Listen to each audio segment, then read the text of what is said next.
आपका जो टॉपिक है वो है खनिज और अयस्क। खनिज और अयस्क के बारे में यहाँ पूरा डिटेल मेटलर्जी के बारे में। सबसे पहले आप जान लो तत्वों का मुख्य उद्गम क्या है। तत्वों का जो मुख्य उद्गम होता है वो भूपर्टी होती है, अर्थ क्रस्ट होता है। अर्थ क्रस्ट के नीचे ही तत्वों का मुख्य ओरिजिन होता है। यदि हम बात करते हैं कि अधातुओं में कौन सा तत्व सबसे ज्यादा पाया जाता है तो ऑक्सीजन बताओगे। और धातुओं में सबसे ज्यादा जो तत्व है अर्थ क्रस्ट में वो है एल्युमिनियम है। तो याद रखिएगा जो तत्व होते हैं दो रूपों में पाया जाता है, संयुक्त अवस्था और मुक्त अवस्था। ये इनकी क्रियाशीलता पर निर्भर करती है। जो बहुत कम क्रियाशील होते हैं वो मुक्त अवस्था में पाए जाते हैं, फ्री स्टेट में पाए जाते हैं। लेकिन जो बहुत क्रियाशील होते हैं वो संयुक्त अवस्था अर्थात कंबाइंड स्टेट में पाए जाते हैं। अयस्क और खनिज, यहाँ पर खनिज क्या है, मिनरल्स क्या है। याद रखिए धातु और उनके जो यौगिक है, धातु जानते हैं मेटल बोलते हैं, उनके यौगिक जिस रूप में भी पृथ्वी के अंदर पाए जाते हैं उसे हम खनिज बोलते हैं। जैसे आपने लोग सुना होगा अभ्रक है, अभ्रक को माइका बोलते हैं, ग्रेनाइट है, बॉक्साइट है, ये सब खनिज होते हैं। पृथ्वी के नीचे से हम लोग माइनिंग करके निकालते हैं। माइनिंग मतलब खनन करके निकालते हैं, ठीक है। जैसे कोयला निकालते हैं ना, उसी तरह इन खनिजों को बाहर निकाला जाता है। लेकिन बहुत से खनिज हैं, बहुत से मिनरल्स हैं। याद रखिएगा जो खनिज होते हैं ये धातुओं का मुख्य स्रोत होते हैं। इन्हीं से धातु जैसे आपका आयरन हो गया, चांदी हो गया, सोना हो गया, कापर हो गया वगैरह वगैरह प्राप्त करते हैं। तो मुख्य स्रोत जो आपका क्या नाम है धातुओं का है वो खनिज है। खनिज पृथ्वी के नीचे से निकालते हैं। तो क्या सभी क्वेश्चन उठता है कि क्या सभी खनिजों से हम धातु प्राप्त कर सकते हैं? कर तो सकते हैं, लेकिन कभी कभी नुकसानदायक भी होता है, फायदेमंद नहीं होता। लेकिन तो उन खनिजों को जिनसे धातु निकालना आप लोग को आर्थिक रूप से फायदेमंद हो, उन खनिजों को जिनसे धातु निकालना आर्थिक रूप से क्या हो, लाभदायक हो, उसे क्या बोलते हैं? अयस्क बोलते हैं और बोलते हैं। और आप कह सकते हो जितने भी खनिज हैं वो सब अयस्क नहीं होते, लेकिन जितने भी अयस्क हैं वो सब खनिज होते हैं। तो यहाँ अयस्क की बात आती है। अयस्क किसका स्रोत होता है? धातुओं का स्रोत होता है। किसका स्रोत होता है? धातु। तो अयस्क से धातु हम प्राप्त करते हैं। याद रखिएगा अयस्क से धातु प्राप्त करने में बहुत से भौतिक प्रक्रम मतलब फिजिकल प्रोसेस और रासायनिक प्रोसेस या केमिकल प्रोसेस करने पड़ते हैं।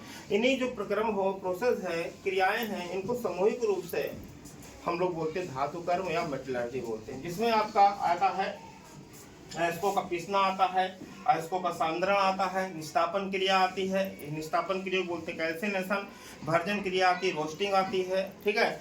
और प्रगलन क्रिया स्मेल्टिंग बोलते हैं। उसके बाद बेसिमरीकरण, ये वगैरह वगैरह कई क्रियाएं आती हैं। तब जाकर एक अयस्क से धातु हम प्राप्त कर सकते हैं। बहुत से धातुओं के कई अयस्क हैं। जैसे मैंने आपको बताया था कि आयरन जो आपका लोहा है, लोहे के भी कई अयस्क हैं, जिसमें हमने मैग्नेटाइट बहुत बताया था, मैग्नेटाइट बताया था, लाइमोनाइट बताया था नहीं। तो उसी प्रकार कापर के भी बहुत से अयस्क हैं, जैसे कापर पायराइट, माइलेकाइट, एजुराइट है। इस तरह एल्युमिनियम के मुख्य अयस्क है बॉक्साइट, कोरंडम, डायस्पोर। याद रखिएगा जितने भी अयस्क है उनके सबके सूत्र होते हैं। ये कापर के अयस्क का मतलब है ये कापर के मुख्य अयस्क हैं। कापर इन्हीं से आप प्राप्त कर सकते हो तो अच्छा रहेगा। ये मुख्य अयस्क का मतलब है कापर इन्हीं से ज्यादा निकाला जाता है। एल्युमिनियम के दो आपके लिखा बॉक्साइट है, कोरंडम है, डायस्पोर है। तो सबसे मुख्य अयस्क है बॉक्साइट, ये भी है, ये भी है। तो कापर के अयस्क है, एल्युमिनियम के अयस्क है। पानी का जो अयस्क यदि हम बात करते हैं सिनबार होता है, एसजीएस होता है। चांदी का जो मुख्य अयस्क होता है वो अर्जेंटाइट होता है। सोडियम का मुख्य अयस्क रॉक साल्ट और क्रायोलाइट होता है। यूरेनियम का जो मुख्य अयस्क होता है वो पिचब्लेंड होता है। और थोरियम का जो मुख्य अयस्क होता है मोनोजाइट सैंड होता है, ठीक है। तो यहाँ पर एक और एक क्रिया और सिंटर क्रिया होती है। एक शब्द इसमें आता है गैंग। क्या आता है? गैंग या अधात्री बोलते हैं, मैट्रिक्स बोलते हैं। तो जब आप खनिज पृथ्वी से निकालते हो तो उसमें कंकड़ पत्थर बहुत से अशुद्धियां मौजूद होती है कि नहीं होती है? उन्हीं शुद्धियों को, उन्हीं अपद्रव पदार्थों को हम लोग गैंग या मैट्रिक्स के नाम से जानते हैं। और याद रखिएगा वहां से उसको निकालना बहुत जरूरी होता है। तो एक शब्द आता है अयस्कों का सांद्रण। क्या होता है? What is the concentration of ore? Concentration of ore, अयस्क का सांद्रण। अयस्क का सांद्रण बोलते कंसंट्रेशन करना। कंसंट्रेशन मतलब सांद्रण क्या है? याद रखिएगा जो आपका अयस्क होता है उसमें कंकड़ पत्थर मिट्टी जो मिले होते हैं उनको निकालना, उनको हटाना ही अयस्कों का सांद्रण कहलाता है। अयस्कों के सांद्रण की आपके पास 3 विधियां हैं, फेन प्लवन विधि है, चुंबकीय पृथक्करण विधि है और घनत्वीय पृथक्करण विधि है।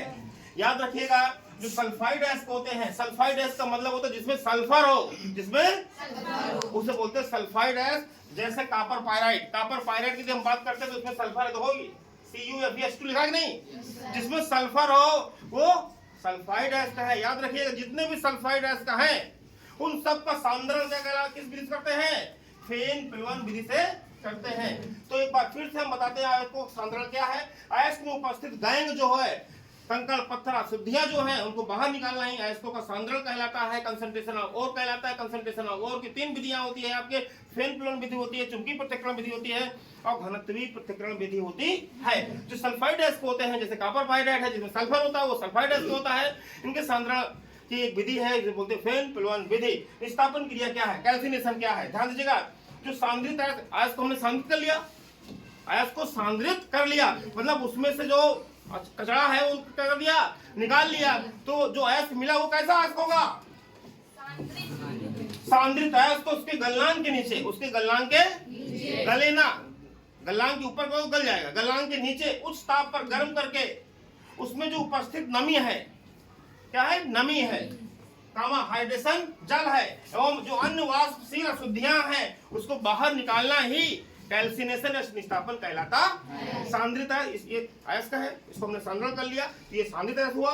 इसको उसके गलनांक के नीचे उस ताप पर गर्म करने पर क्या होता है, इसमें जो नमी थी वो बाहर चली जाएगी, हाइड्रेशन जल होगा वो भी, जो अन्य वाष्पशील अशुद्धियां हैं जो वाष्पित हो जाती है गर्मी पाकर वो भी सब बाहर निकल जाती है। इसी घटना को, इसी क्रिया को हम लोग कैल्सिनेशन या निस्तापन के नाम से जानते हैं। कोई दिक्कत, कल आगे कंटिन्यू होगी। ओके।